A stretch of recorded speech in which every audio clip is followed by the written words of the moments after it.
দেশের সরকারও দেশ নিয়ে এত প্ল্যান করে না যতটা প্ল্যান আমরা বাগানিরা করি, বিশেষ করে ভাই আমি। হ্যালো এভরিওয়ান, আসসালামু আলাইকুম। কেমন আছেন আপনারা সবাই? আলহামদুলিল্লাহ, আমি তো অনেক ভালো আছি। আশা রাখছি আপনারা ভালো আছেন। আজ আপনাদের জন্য যে ভিডিওটা আমি শেয়ার করতে যাচ্ছি সেটা হচ্ছে একটা পরীক্ষামূলক ভিডিও। আর সেটা কি?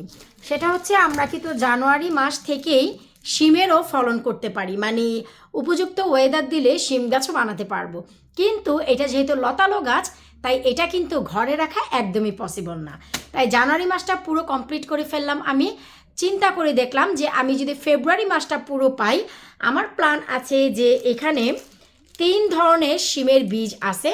তো এগুলোকে সেপারেট করারও কোনো দরকার নেই, 3 ধরনের মিক্স হয়ে গেলেও চলবে।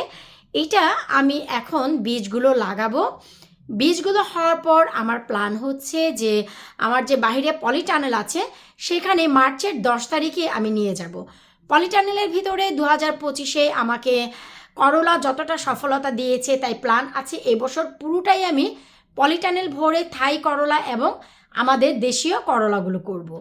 তার একটি পাশে আমার ইচ্ছে আছে যে 5 থেকে 6টি শিমের গাছও রাখবো, যেই গাছগুলো অনেক ঠান্ডা পর্যন্ত শিম দেয়।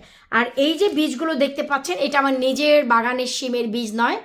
আমার যে একটা লাভলি ভিউয়ার্স যে রেগুলার আমার চ্যানেলে ভিডিও দেখে, লন্ডন থেকে সেই আপু আমাকে শিম পাঠিয়েছে। সেই শিম থেকে বীজগুলো আমি বের করে রেখেছি তার নিজের বাগানের, খুবই ভালো কোয়ালিটির। সে প্রতিনিয়ত একই বীজ দিয়ে নিজের বাগানের ফলন করে, কখনো সে বীজ কালেক্ট করে না, কিনে না। অনেক আগে একবার সে বীজ কালেক্ট করেছে, সেখান থেকে প্রতিনিয়ত সে রিপিটলি তার নিজের বীজ কালেক্ট করে নিজেই লাগায়। তো এবছর আমি চাইতে এসে দিয়েছে, কারণ আমার বাগানে কিন্তু হরেক রকম শিমের বীজ নেই। তার একটাই কারণ, আমি এদেশে অনেকের কাছে শিমের বীজ চেয়েও পাইনি। আমি যেই শিমটা লাগাই, সবুজ শিম, ঘিয়া শিম, সেটাই আমার নিজের বানানো 4-5 বছর যাবত আমি সবাইকে দিই, নিজেও লাগাই। দেশ থেকে শিম অনেক ধরনের আছে, সেটা এনে আসলে লাগাইতেও আমার সাহস হয় না। সেটা লাগালে দেখা যায় যে এদেশে শীতের শেষে গিয়ে ফুল আসে, তাই ভরসা কম। আপু যেহেতু নিজের বাগানেরটা দিয়েছে, তাই এগুলো থেকে পসিবিলিটি 1000% আছে। তো আমি চেষ্টা করব পুরো ফেব্রুয়ারি মাসটা ঘরে বীজ রাখতে, গাছটা রাখতে যতটুকু লতালো হয় হলো। তারপর পুরো গাছটাকে আমি পলিটানেলে নিয়ে যাব। বেঁচে থাকলে তো থাকলোই, যেহেতু ঠান্ডার দেশ। আর যদি মরে যায় কিছু করার নেই, এটা পরীক্ষামূলকভাবে। তাই অনেক বীজও আমি দিব না, 3 ধরনের, হয়তো বা 3টি করে 9টি বীজ আমি দিব। তো চলো আমি কিভাবে কি করছি তোমাদের সাথে শেয়ার করি। মেইন মাটিতে বা বাগানে মেইন গার্ডেনিংটা করব শিমের, সেটা অবশ্যই তোমাদের সাথে শেয়ার করব। তাই আমি কিন্তু অনেক বেশি নিলাম না, 3 ধরনের বীজ থেকে 3টি করে আমি 9টি বীজ নিলাম, যেগুলো আমি মার্চ মাসের 8 থেকে 10 তারিখের ভিতর পলিটানেলের ভিতরে দিয়ে দিব।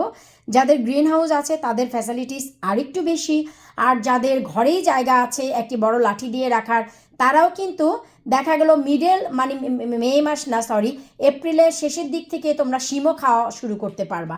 তো ওই রকম জায়গা আমাদের নেই। আমার কনজারভেটরি আছে জানি, অনেকেই বলে, কিন্তু কনজারভেটরিতে আসলে আমি এত গাছ রাখবো না। এবছর অনেক চারা থাকবে, তাই লতালো গাছটা আসলে আমি অন টাইমেই করব, মার্চ মাসেই করব, এখন নয়। এখন শুধু পলিটানেলে দিব বলে আমি কিছু চারা বানাচ্ছি। ছোট্ট একটি আমি এই যে ট্রে নিয়ে নিয়েছি, দেখতেই পাচ্ছ। তো আমি শুরুতেই যে কাজটি করছি দেখো, এই যে আমি এই এক সাইড থেকে দিয়ে দিচ্ছি, এই যে দেখো আমি একটি সাইড করে এই যে দিয়ে দিচ্ছি বীজটা। এই যে এক সাইডে আমি 3টি করে বীজ দিচ্ছি, যে ওই পড়িস না এভাবে, আস রাইট ওয়েতে যা। তারপরে হচ্ছে তোমরা যদি এভাবে শুয়ে দাও তাও হয়, কোনো সমস্যা নেই। এই যে দেখো মাটি দিয়ে আমি কাভার করে দিচ্ছি। তো এভাবে আমি হচ্ছে বাকি যে বীজগুলো আছে কিছু আমি এই পাশে দিয়ে দিব, আর বাকিটা ওই পাশে দিয়ে দিব। এই তো দেখো ট্রেটার ভিতরে কিন্তু আমি বীজগুলো দিয়ে দিয়েছি। এখন আমি এর ভিতরে ব্যবহার করব কুসুম গরম পানি। জি হ্যাঁ, তোমরা ঠিকই শুনেছ, আমি হচ্ছে কুসুম গরম পানি দিয়ে এই ট্রেটাকে এখন ভিজিয়ে নিব। এতে করে অনেক ভালো হবে। আর এই বীজের কোয়ালিটি 100% জার্মিনেশন টেস্ট হয়ে গেছে। যে আপুটা দিয়েছে সেই আপুর অলরেডি গাছ উঠেও গেছে। সো এই বীজগুলো কিন্তু 1000% কোয়ালিটি সম্পূর্ণ, তাই জার্মিনেশন প্রয়োজন হয় না। আর বিশেষ করে শিমের বীজে জার্মিনেশন না করে ফলন করলে সেখানে অধিক বেশি ফলন পাওয়া যায়, এটা অবশ্যই মাথায় রাখবা। এরপর এই তো সে আমাদের যে সিডিং ট্রেটা আছে সেটার উপর এই যে দেখো হোল আছে এয়ারের জন্য, কিন্তু মাত্র যেহেতু আমরা সিডস দিয়েছি তাই বীজটা দেওয়ার পর এটা খুলে রাখার দরকার নেই, যখন গাছ হবে সেই ইয়ারের জন্য আমরা এটা খুলে রাখবো। এখন হচ্ছে এটা লাগিয়ে রাখবো, এবং এটা হচ্ছে যাদের গ্রো লাইটের ব্যবস্থা আছে তারা সেখানে রাখো, আর না হয়তো যেখানে গরম জায়গা আছে। আমি অন্যান্য গাছ যেখানে করি আমার সেন্ট্রাল হিটিংয়ের উপরে, ওই তো দেখতে পাচ্ছ আমার সেন্ট্রাল হিটিংয়ের উপরে যে আমি অন্যান্য ট্রে রেখেছি।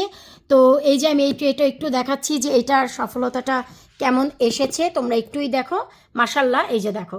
সো এরকম করে আমি সেই ট্রেটাও এখানে রেখে দেব। এই তো পাশাপাশি কিন্তু আমি এই যে আমার শিমের ট্রেটাও রেখে দিলাম, এই যে দেখো সেন্ট্রাল হিটিংয়ের উপরে সব চারা হচ্ছে। তো এটা জাস্ট পরীক্ষামূলকভাবে আমার এই বছর প্রথম করা।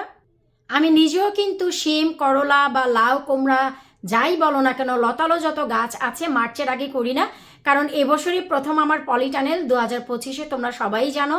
তো আমি চেষ্টা করছি যদি দেখি যে আমি গাছটা মার্চ পর্যন্ত ঘরে রাখতে পেরেছি, যেহেতু আমাদের সামনে রোজা আসতে যাচ্ছে, ঈদ আসতে যাচ্ছে, ঘরে হাজারেরও বেশি চারা থাকবে, তো বুঝতেই পারছো লতালো একটা বড় লাঠি দিয়ে গাছটা রাখাও কিন্তু মুশকিল।